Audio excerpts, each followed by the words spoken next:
আজ আমি করব চিংড়ির মালাইকারি। লাইক কমেন্টস না করলে তোমার সঙ্গে আগে।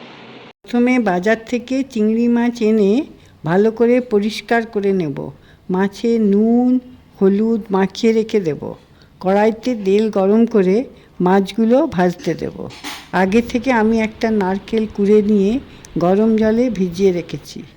মাছ ভাজা হয়ে গেলে ওই কড়াইতে আরেকটু তেল দিয়ে গোটা গরম মশলা দেব।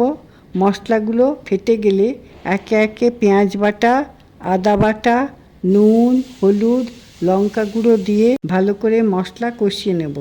মশলা থেকে তেল ছাড়লে চিংড়ি মাছগুলো দিয়ে নেড়ে নারকেলের দুধ দেব। তারপর মাছগুলো ফুটতে থাকলে ওপর থেকে সামান্য চিনি, ঘি আর কাঁচা লঙ্কা দিয়ে নামিয়ে নেব। তাহলেই তৈরি চিংড়ির মালাইকারি।